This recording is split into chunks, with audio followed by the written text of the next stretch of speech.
Escape to the metaverse, but act like you know. Yeah, you are now tuned into the Matthew Rizzle Show. Yeah, escape to the metaverse, better act like you know. Yeah, you are now tuned into the Matthew Rizzle Show. Yeah, escape to the metaverse, better act like you know. Yeah, you are now tuned into the Matthew Rizzle Show. Yeah, escape to the metaverse, better act like you know. Yeah, you are now tuned into the Matthew Rizzle Show. Yeah.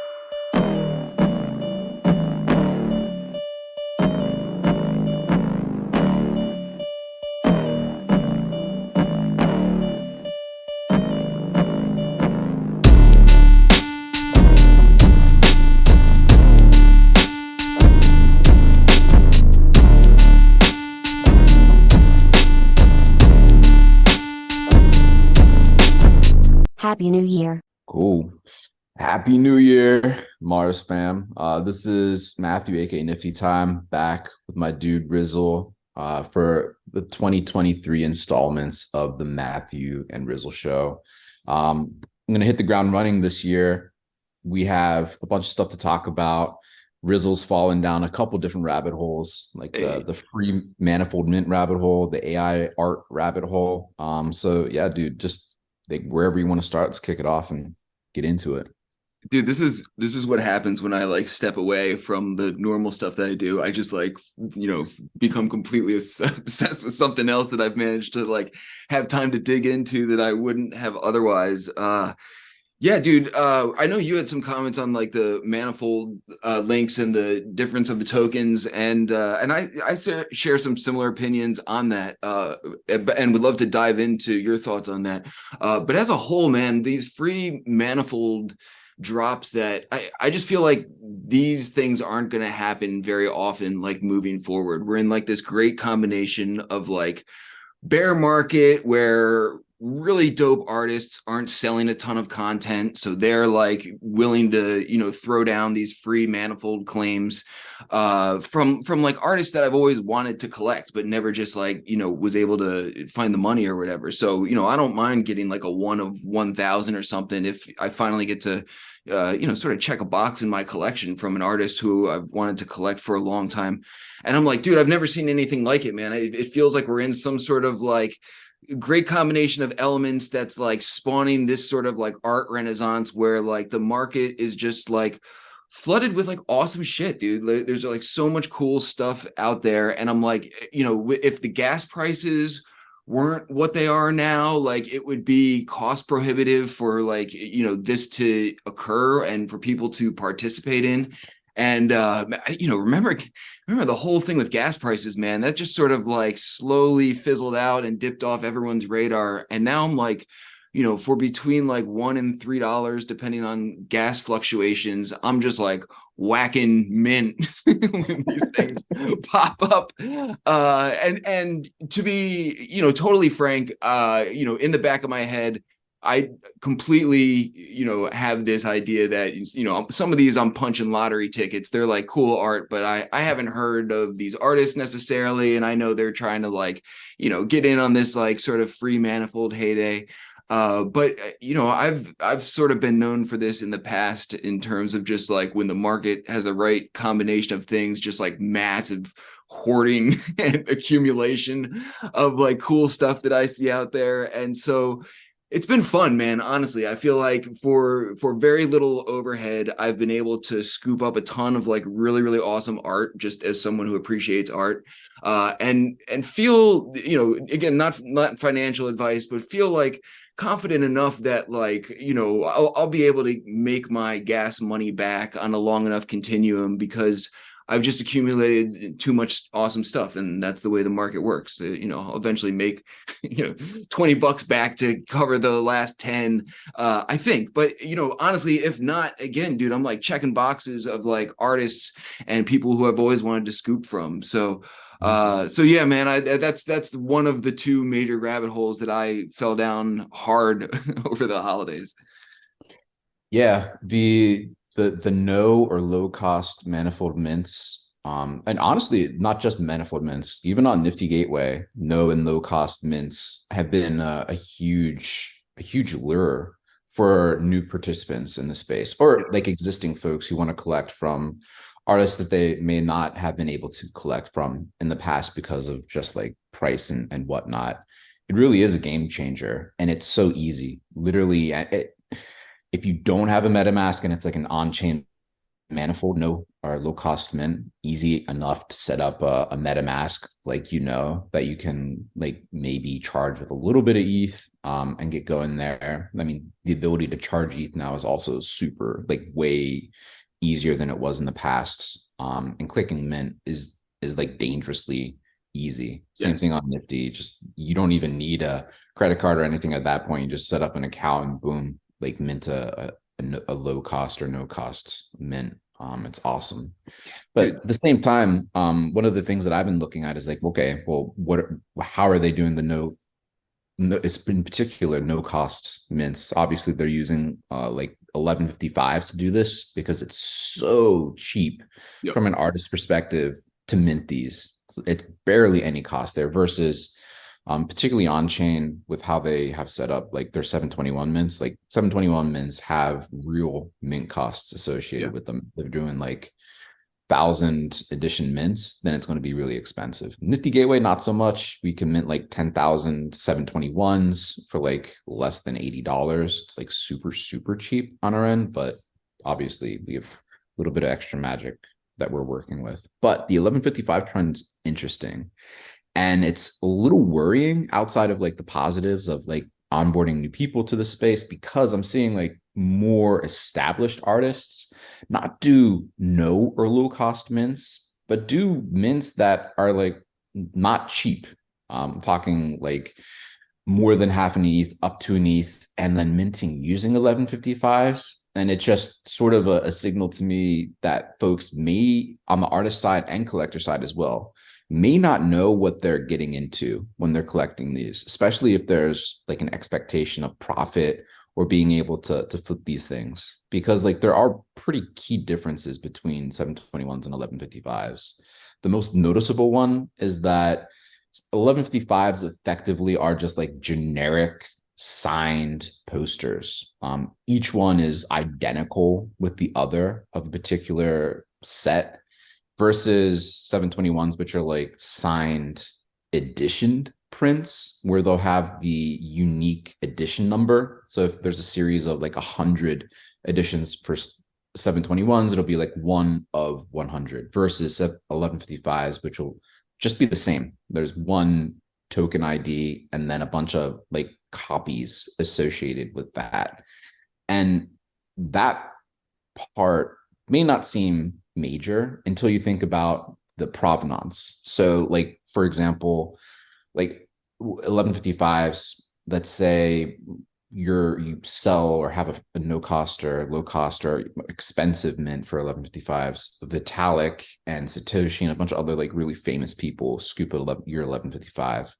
Then secondary market opens up, a collector scoops up the editions that Satoshi and Vitalik had. They're both big paper hands. And then that collector chooses to sell one of those editions. There's no way to tell with 1155s if that collector is selling the edition from Vitalik or Satoshi that they collected. And for a lot of things that doesn't matter. For game items, doesn't matter. But for art, you know, provenance, the chronology of history of ownership is pretty important. And if you're not able to track that part, it's one major thing to really consider, especially when you're paying more and more money for some of these pieces.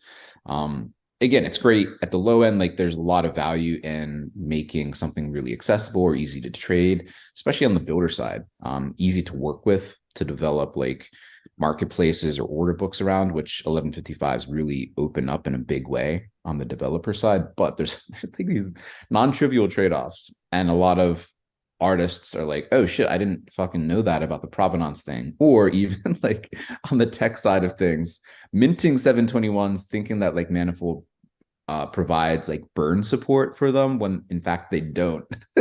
So there's just like this education or this like big gap in understanding of like, okay, what it can do, what support we have, what tools we have for both token standard. So anyway, rant over. No, dude. You're 100% on the mark, and I feel like part of it is just user education type of thing. And I did my first Manifold drop with the Rizzle blocks on my birthday, or whatever. It's just a free one, and I'd never done it before. And if you, I'm pretty well entrenched and know what I'm doing and understand the lingo for the most part. But if you're like an artist coming in for the first time trying to do this, and this is your like easiest point of access essentially to make your own smart contract or whatever, like none of these tools are like really that great in terms of like explaining the difference between these things so that artists and creators know what to choose for. And I think you're right, man. Like there's benefits to both and trade-offs to both, and and people should keep those in mind when like making their NFTs,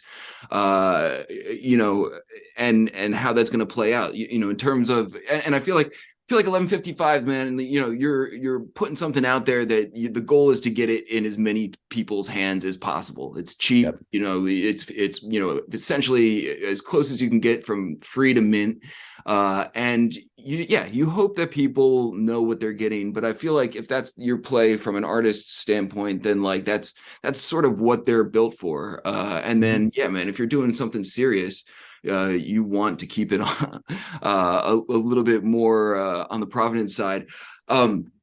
Dude, I feel like 1155s have already been like the sketchy, like, not semi-fungible tokens, like off on the side, like, smoking cigarette with like the fungible side of things. They like sort of have one foot in the door of that because it's essentially you're getting like, on the blockchain, you're just getting a coin, right? Or a token or whatever, one of 1,000 tokens that are essentially indistinguishable from each other or whatever. Yep.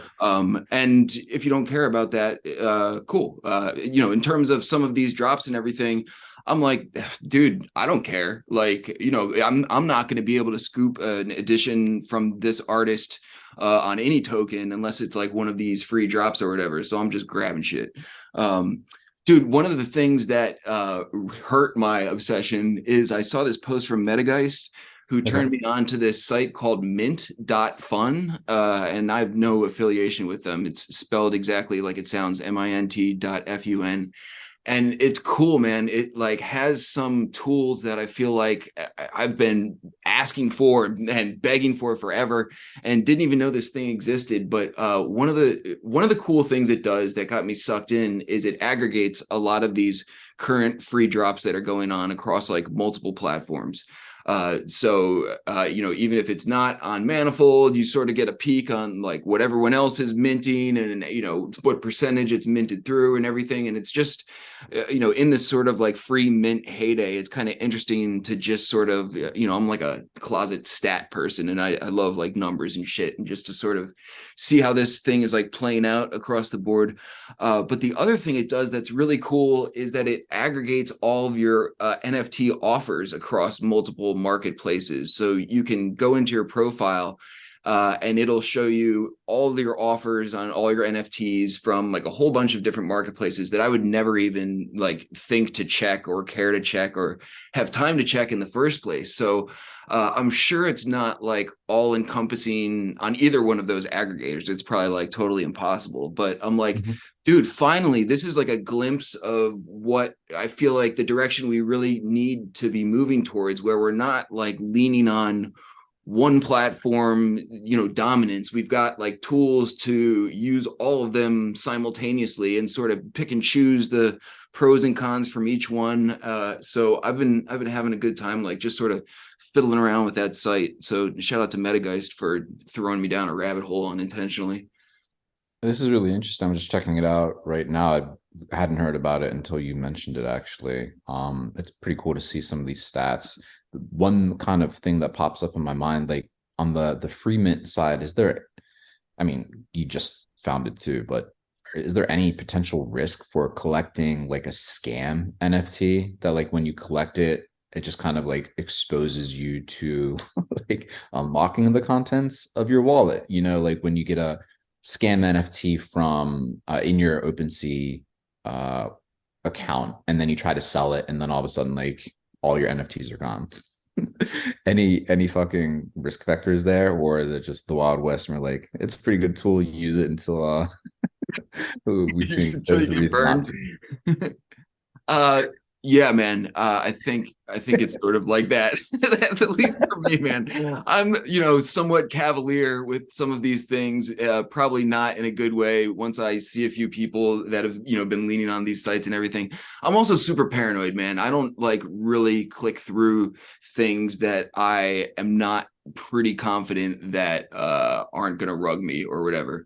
Yeah, man, definitely like use at your own risk, do your own homework type of thing. But Please remember to be safe and use a second wallet just in case.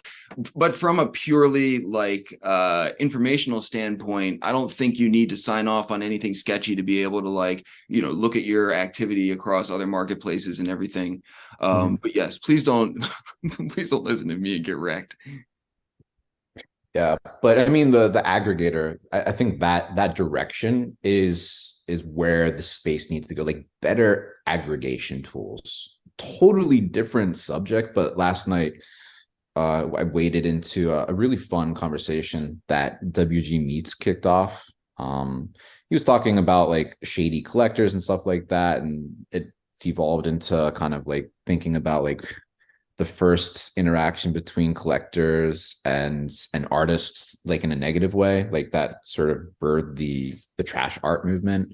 Mhm. Rob Mess, Max Osiris, Eric Rhodes, and all these folks, and got to the point where we have a lot of history documenting this, even going to the marble cards controversy with like that was started by someone minting a Hackatow work of art from their OpenSea page as a marble card, which happened like right around the same time. And people are like, oh shit, there's all this history, but it's not together. Like, where can we get and pull all the send posts, tweets, like every other artifact that kind of documents this history someplace? And it's like that history aggregator of like crypto art history is sorely needed, like amongst many other areas. So I think when you're in crypto and you use all these different tools to communicate, to store, to record things, having that easy to use interface that brings it all together is going to become more and more important as time goes by. And it's that real big unsolved problem, in my personal opinion, still open to whoever wants to build a solution for it. Dude, totally. It's cool. Again, man, going back to this like sort of fun time in the market where like people are, I feel like this is where the cool stuff pops up, right? And people have time to like sort of refocus their attention on like building out the types of things we need. And I feel like it's been a long time coming. Actually, dude, shout out to Timmy. You know Timmy, man. He actually turned me on to something similar, similar type of aggregator that essentially runs your wallet address and like scans for different airdrops and claims and things you might have missed out on, which is actually how he discovered that he could get a friendship bracelet from owning an on-chain chain by using one of these aggregators or whatever. So I'm like, dude, this is cool, man. And also like gives me hope that like, we're getting some of the things that we've all been hoping for. Yeah, man. And I mean, we're just like blessed, dude. There's so many cool tools, cool products, cool artists that are coming into the space, releasing things that we can get our hands on. I've been seeing a ton of people interact with AI to create AI art, using like just like word prompts and things like that. I know right before we got on the show, you're telling me that was like the other big focus outside of the free mints for you over the holidays. I haven't used like Chat GPT-3 or whatever for AI art or anything like that. So I'm just wondering if you want to unpack like how you've been making some googly-eyed AI art. Oh, dude, it's so fun, man. It's I haven't messed with Chat GPT either. I've been playing around with Midjourney AI. I forget who turned me on to it, but it's one that I've seen other people using as well. Dude, it's astounding, man. Honestly, like it feels like your ability to just conjure up incredible art, like and of like any direction, man. You know, I'm just putting in, you know, different funny prompts just to see what it cranks out based on the type of funny things that I'm interested in seeing it crank out. But the interesting thing, at least about Midjourney, is that it's run through Discord. And so you like punch in these prompts in Discord, at least the version that I'm using, and it's in like a public forum. And then it will spit out your images in this public forum. And it's fascinating to also see other people's prompts and what they're using the AI, you know, to generate or to spit out, and you know, what direction other people, and then, dude, you can tell we're in like this sort of you know, very early territory. You know, you got my things popping up there with like you know, frogs with funny eyeballs drinking coffee and stuff, and then you've got like people making like, you know, anime and you know, really awesome stuff that's like in a completely different direction. There was like someone on there who's like, you know, give me like a Australian diaper website with like 4 price tiers in pastel colors, and this thing's just like churning out like, you know, incredible web layouts like in their entirety. So I'm like, it really blew my mind, honestly, man. It feels like sort of early days of the internet type of vibe where you can just punch in anything and, you know, be astounded by what comes out the other side of it. And then just like one thing leads to another, you know, you start sort of figuring out there's no, I would say there's little to no learning curve to make it spit out something really cool. You could just type in a mishmash of like basic prompts and, you know, in 2 minutes have some awesome art in your hands. Honestly, dude, and this is like a slight aside, but fell down this rabbit hole in the past 24 hours. And I'm like, shit, dude, I should probably like slow down these free Manifold mints, because if I wanted to, like with this tool in my hands, I could be cranking those suckers out myself, no problem. But it's powerful, man. And so, you know, you fall down the rabbit hole a little bit. You're like, okay, I was able to make this frog with googly eyes with like a crown on its head, but what if I wanted to like add a scepter and like some friends in the background? And so you start, you know, playing around with different prompts, and you know, then once you figure out one thing you can do, just like, I wonder if I add or subtract this, and it's cool to do it and see it play out in real time, and also to see other people doing it and play out in real time. And also, man, I'm just like, dude, if you know, take a couple steps back, and if this tech can scale in any reasonable capacity, which at least at this point, it seems like it does, man, in like no time, it's just cranking these things out. It's not like I got to wait for it to, you know, be developed at the pharmacy and go pick it up or something. It's just cranking these things out. And so I'm like, dude, this is insane, incredible, and also going to displace and disrupt like so much shit, like so much shit. And I haven't even like messed with the chat GPT, but I've been keeping current with its sort of like imprint on the landscape and how it's also going to change the game for like a lot of things. And I'm like, dude, it's just a combination of these two tools alone are going to like fuck up some serious shit, let alone all the other AI stuff that is going on and in development, and I'm sure like completely off of my radar.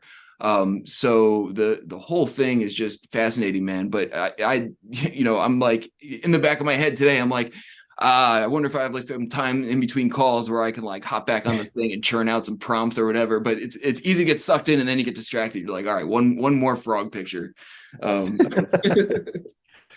Look, on this disruption front, like curious, like what do you see it disrupting? Obviously, I see a lot of creators coming in and like minting the AI art that they are creating like through Midjourney, like recently, not like the OG AI artists like Neurobricologic, Helena Sarin, but like just curious, outside of the obvious, at least obvious to us front, like where do you see the disruption expanding to?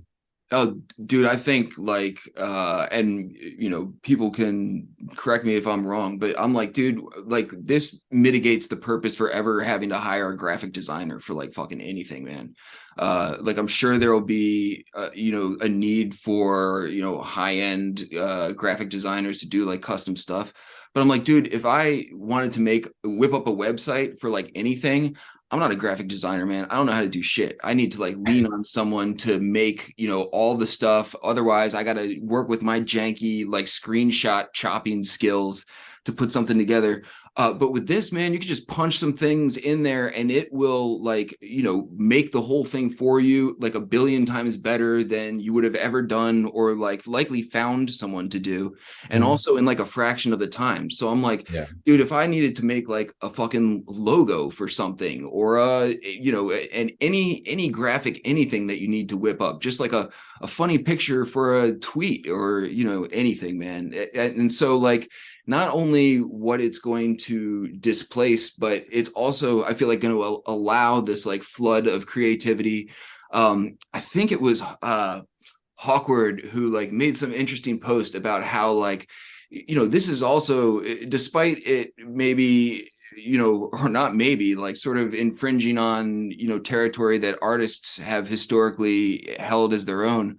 It also is a huge unlock for like creators who want to be able to express themselves artistically, but don't necessarily have those skills, but do have like some, skills to be able to learn how to, talk to the AI in order to get it to create what they want to create. And so it's also, as much of it's a disruptor, I also think it's an unlock. And so then, possibly a lot of people like myself on some very basic level, you're like, dude, I want to set up a brand. I want to set up a website. I want to like, have like logos, but like a bunch of different colors and variations and styles and like all this shit, just very basic practical applications besides like funny looking frogs. But also that stuff is really fun too. And dude, also like my son was getting in the game and my daughter, I'm like, they're like 7 and 10 years old and like old enough to come up with a bunch of prompts for this thing. And my daughter punched in something like sloth, pineapple, lazy, island, and it just cranked out like the most like amazing things, dude. And so that is something too, man. I'm like, this is such a powerful tool, but also like dead simple enough that like kids can figure it out and like really crank out some amazing stuff. Yeah. And then you're mentioning Midjourney, you use it within Discord. Like literally, what did you do to get set up to start churning out like googly-eyed amazing goodness? Signed up for the trial and then like I was like, fuck this, I'm getting the monthly. I think the free trial gets you like I don't know, 20 free ones or whatever. And by the time I was like 5 deep, I'm like, yeah, we're gonna need more than this.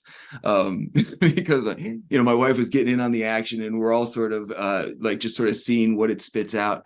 And dude, honestly, it is very reminiscent of like mash and mint on these like random generative drops and everything. You know what I mean? You're sort of just like punching in stuff and like excited to see what comes out the other side.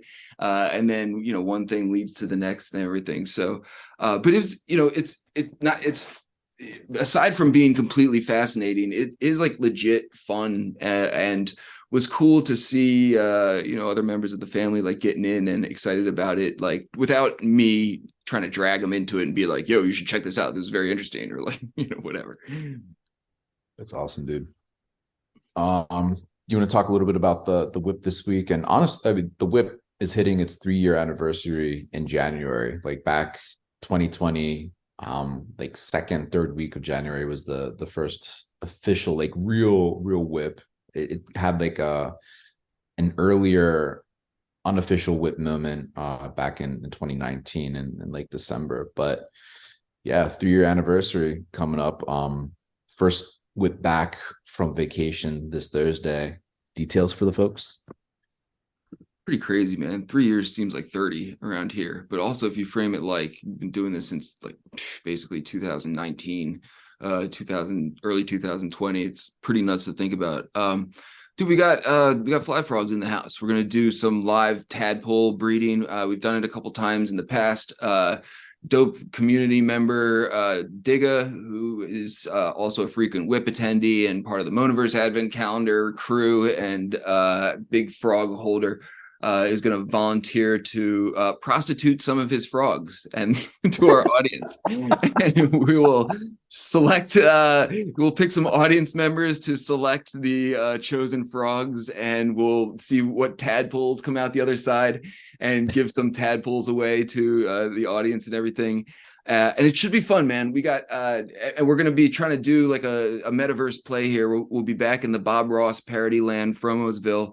from Nice. J Got Game, and he's going to be cross streaming the frog breeding session into his monoverse plot simultaneously.